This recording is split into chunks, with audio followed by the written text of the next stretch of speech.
সুপ্রিয় দর্শক মণ্ডলী, ইসলামী স্থাপত্যকলা বাংলার মসজিদ অনুষ্ঠানের তরফ থেকে আপনাদের জানাই আন্তরিক শুভেচ্ছা। এই অনুষ্ঠানের মাধ্যমে আমরা ঐতিহ্যবাহী মসজিদের পরিচিতি তুলে ধরার চেষ্টা করি। আজকে আমরা তুলে ধরব হাজী বেগ জামে মসজিদের পরিচিতি। ঢাকা শহরের পলাশী থেকে ঢাকেশ্বরী রোডে প্রবেশের পথেই হাতের বাঁয়ে এই মসজিদের অবস্থান। 1683 খ্রিস্টাব্দে এই মসজিদ নির্মিত, অর্থাৎ আজ থেকে 342 বছর আগে নির্মাণ করা হয়েছিল এই মসজিদ।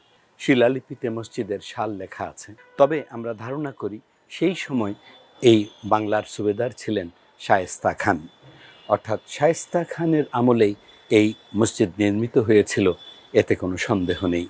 আমরা 3 গম্বুজ বিশিষ্ট ঐতিহাসিক এই মসজিদ, যে মসজিদের 3 গম্বুজের চারপাশে আরও মাঝারি এবং ছোট আকার মিলে 8টি মিনার রয়েছে। এত চমৎকার স্থাপত্য এই ঢাকা শহরের এই পলাশীর ঐতিহ্য।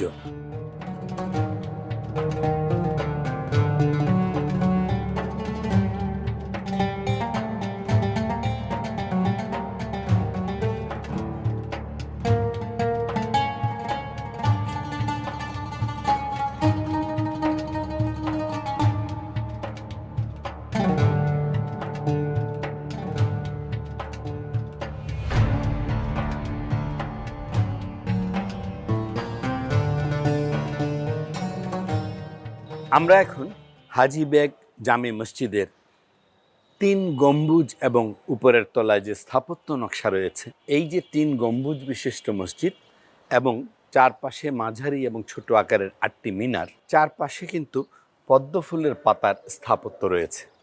গম্বুজগুলোর নিচের দিকেও তা রয়েছে। গম্বুজের উপরের অংশে কলসি আকৃতির সেই মুঘল আমলীয় স্থাপত্য রয়েছে। মাঝখানের গম্বুজটি বেশ বড়, আর উত্তর দক্ষিণের দুটো একই আকারের। চমৎকার রঙে সাজানো এই যে মসজিদ, ঢাকা শহরের বুকে পলাশীর সে ঢাকেশ্বরী রোডের মুখে স্থাপত্য নকশা যদি আমরা বলি, নিঃসন্দেহে মুঘল আমলীয় স্থাপত্য। সম্রাট আওরঙ্গজেবের আমল ছিল, শায়েস্তা খান এই এলাকার সুবেদার ছিলেন। হাজী বেগ জামে মসজিদ, এই হাজী বেগ অর্থাৎ বেগ শব্দটির অর্থ সেই আমলে সেনাপতিদের, কমান্ডারদেরকে বেগ বলা হতো। তখন লালবাগ দুর্গ বা লালবাগও প্রতিষ্ঠিত হয়েছিল, সেই সমসাময়িক আমলেরই এই মসজিদ, শায়েস্তা খাঁর আমল। আমরা এই মসজিদের স্থাপত্যে যা দেখতে পাচ্ছি, 3টি গম্বুজ, বড় গম্বুজটি বেশ বড়, আর মসজিদের পাশেই মুসল্লি সংকুলান না হওয়াতে সংবর্ধন করা হয়েছে, কিন্তু মূল স্থাপত্য অক্ষুণ্ণ রয়েছে। আমরা এই স্থাপত্য, এই যে গম্বুজ, এই যে চারপাশের মিনারগুলো, পদ্ম ফুলের পাতার আকৃতির স্থাপত্য, সব মিলিয়ে এই ঐতিহাসিক মসজিদটির যে নিদর্শন আমরা দেখে গেলাম বা আপনাদের সামনে তুলে ধরার চেষ্টা করছি, সত্যি এটি ইতিহাসকেই তুলে ধরা।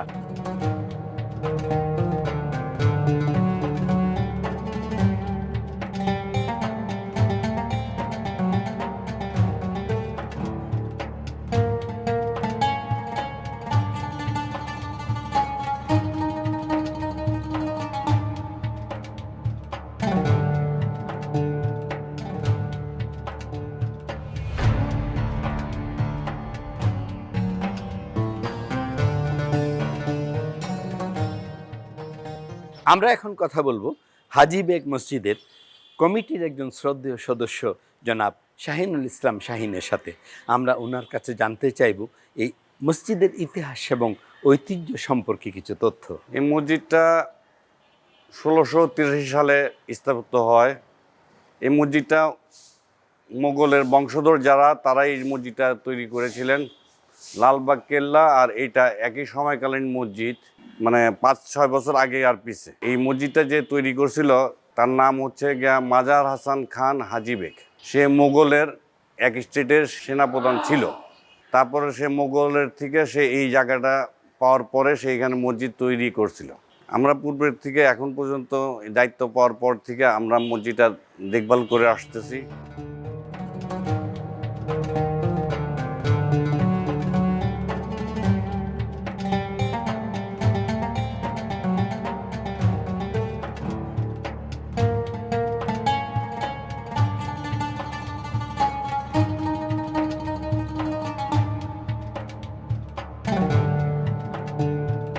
মাজহার হাসান খান হাজী বেগ এই মসজিদ নির্মাণ করেছিলেন 1683 খ্রিস্টাব্দে।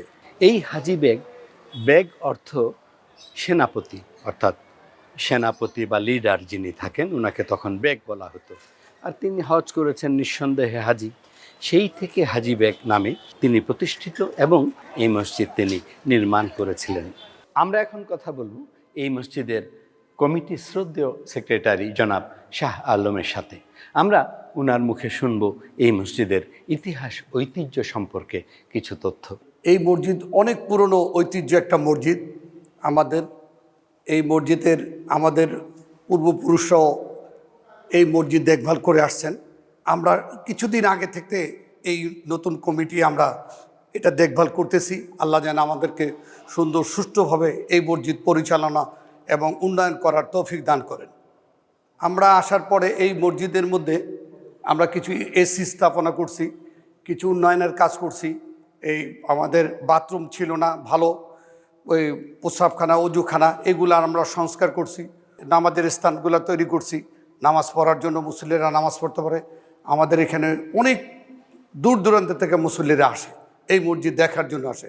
ঐতিহ্যবাহী মসজিদ তো, আগামী দিনও আমরা চাইব আমরা এবং আমাদের প্রজন্ম যেন এই মসজিদকে আরও উন্নয়ন করতে পারে, আরও সুন্দর করতে পারে।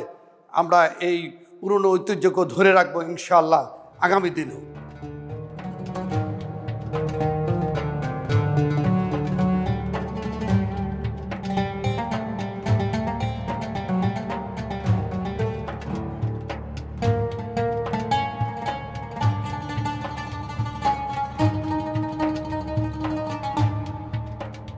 এই মসজিদে প্রবেশের পথেই আমরা লক্ষ্য করেছি মসজিদের উপরে লেখা আছে হাজী বেগ জামে মসজিদ, নির্মাণকাল 1683 খ্রিস্টাব্দ। অর্থাৎ নির্মাণকাল ঠিক আছে, কিন্তু নামটি আমরা লক্ষ্য করলাম মূল মসজিদের পূর্ব পার্শ্বে দেয়ালে যে অংশটুকু রয়েছে সেই দেয়ালের উপর একটি শিলালিপি রয়েছে। এই শিলালিপি ফার্সি ভাষায় অনুদিত, মাত্র 2টো লাইন লেখা, যাতে এই মসজিদের সাল লেখা আছে। কিন্তু এই শিলালিপির নিচেই কিন্তু মসজিদের নাম লেখা আছে হাজী বেগ মসজিদ। নির্মাণকাল কিন্তু ঠিকই আছে 1683 খ্রিস্টাব্দ। অর্থাৎ মসজিদের প্রবেশ পথে এবং মসজিদের মূল নামাজ ঘরের পূর্ব দিকের বাইরের অংশে শিলালিপির নিচে আমরা লক্ষ্য করলাম আরেক নাম, হাজী বেগ জামে মসজিদ এবং হাজী বেগ মসজিদ, নির্মাণকাল সমান। আমরা এই নামের ব্যতিক্রমটুকু হয়তো কেন হয়েছে জানি না, কিন্তু যেহেতু শিলালিপি রয়েছে সেই ঐতিহাসিক ঐতিহ্যের সাথে জড়িয়ে নিচে লেখা আছে হাজী বেগ মসজিদ, আমরা ধারণা করে নিচ্ছি মসজিদের নাম হাজী বেগ মসজিদ। আমরা এখন কথা বলবো এই মসজিদের শ্রদ্ধেয় সিনিয়র সভাপতি হাফেজ আজিজুর রহমানের সাথে, যিনি এই মসজিদে দীর্ঘ 50 বছর ধরে নামাজ আদায় করছেন। ওনার অভিজ্ঞতা আমরা শুনবো, এই মসজিদে ওনার নামাজ আদায়ের কথা, মুসল্লিদের নামাজ আদায়ের কথা। এখানে আমি 50 বছর যাবৎ এই মসজিদে উঠা বসা আছে, এখানে নামাজ আদায় করি। এই মসজিদে আমাদের একটা কমিটি আছে, যে কমিটিতে আমরা এই মসজিদকে দেখাশোন করি। মূল যে মসজিদটা আছে সেই মসজিদটা ঠিক রেখে আমার অন্যান্য সাইটগুলোকে আমরা অনেক উন্নয়ন করিয়াছি এবং করিতেছি। এখন ইদানিং মসজিদের বারিন্দার একটি ফ্লোর যেখানে অনেক দিন হয়ে গেছে, সেটা অকেজু হয়ে গেছে, সেটা ভাঙ্গা ভাঙ্গা পড়ে। তার জন্য আমরা সেই সংস্কার করিতে চাইতেছি। সামনে এই মসজিদকে আরও উন্নয়ন করার জন্য আমরা অগ্রসর হইতেছি। আমরা যেমন উন্নয়ন করিতে পারি। এখন অনেক লোক হয়, অনেক মুসল্লি হয়, এবং আমরা জুম্মার দিন আসলে জায়গা দিতে পারি না, এমন অবস্থা হয়ে গেছে। হ্যাঁ, এখন অনেক মুসল্লি আল্লাহর রহমতে।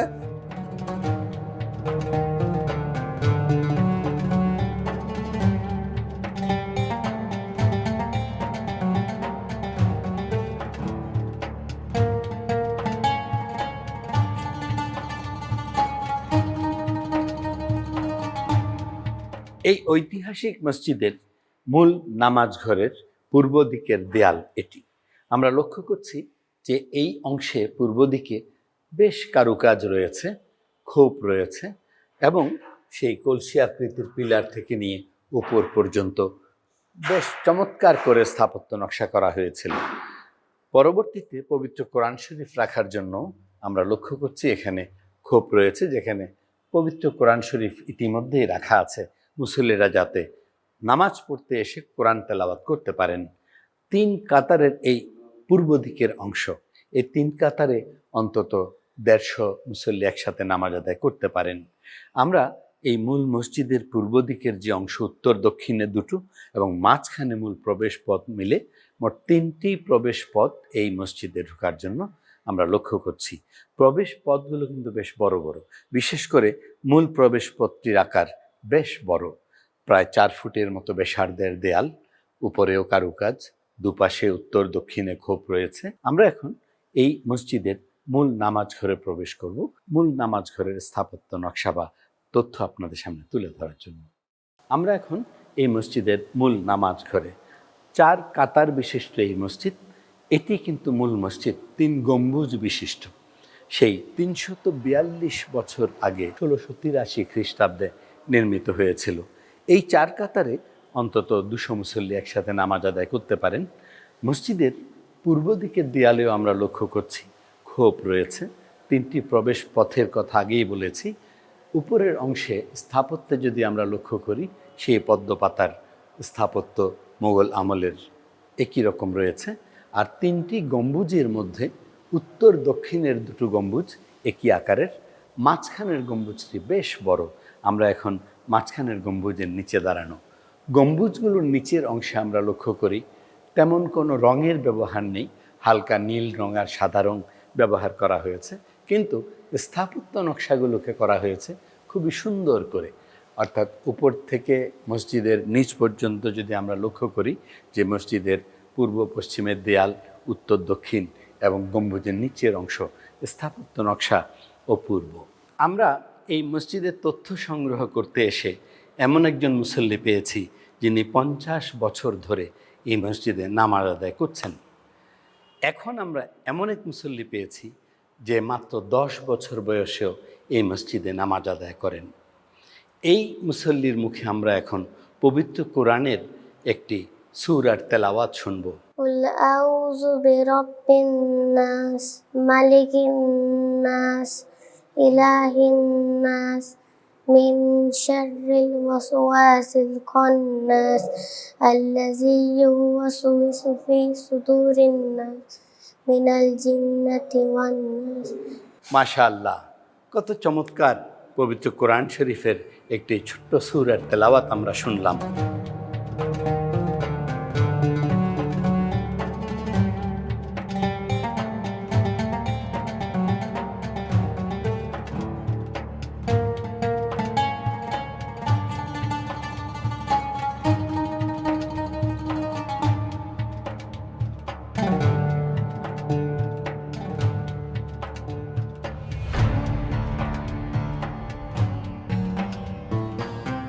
এই যে মূল নামাজ ঘরে আমরা লক্ষ্য করছি, উত্তর দক্ষিণও কিন্তু প্রবেশের পথ রয়েছে। আমরা মসজিদের পশ্চিমের দেয়াল যদি লক্ষ্য করি, পূর্বের দেয়াল যদি লক্ষ্য করি, উপর অংশে লক্ষ্য করি, সবখানেই কিন্তু কারুকাজ ছোঁয়া রয়েছে। আমরা মসজিদের পশ্চিমের দেয়ালে বিশাল ব্যাসার্ধের, প্রায় 4 ফুটেরও বেশি হবে প্রতিটি দেয়ালের ব্যাসার্ধ। তার উপরে রয়েছে মসজিদের পূর্ব থেকে পশ্চিম পর্যন্ত স্থাপত্য মজবুত করার জন্য যে অংশটুকু করা হয় রংধনু আকারের, সেটিও খুবই চমৎকার এবং উঁচু।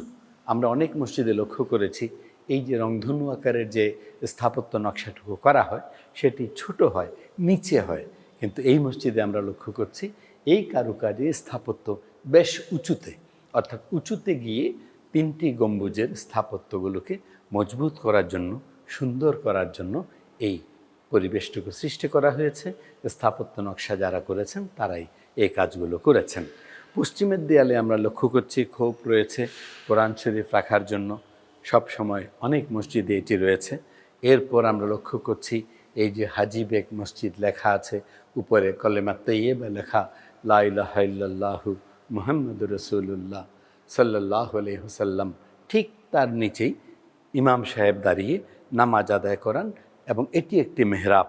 মেহরাবের অভ্যন্তরে খুব জায়গা না থাকলেও কাতারের এই অংশ থেকে ইমাম সাহেব দাঁড়িয়ে নামাজ আদায় করান। মূল মেহরাবের পাশেই রয়েছে চমৎকার একটি কাঠের আসন বা পাথর দিয়ে তৈরি করা আসন আমরা অনেক মসজিদে দেখেছি, আপনাদের সামনে তুলে ধরার চেষ্টা করেছি।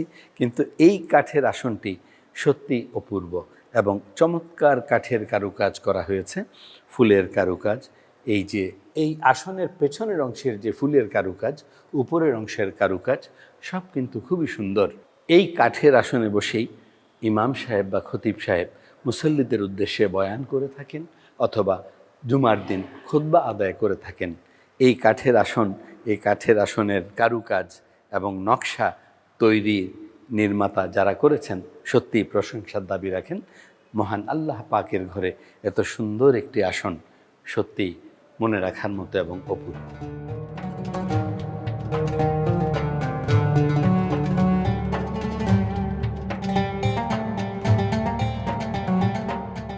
আমরা এখন কথা বলবো এই মসজিদের শ্রদ্ধেয় মুয়াজ্জিন হাফেজ মোহাম্মদ নূর আলমের সাথে, যিনি 14 বছর ধরে এই মহান আল্লাহ পাকের ঘরে 5 ওয়াক্ত নামাজের আজান দিচ্ছেন।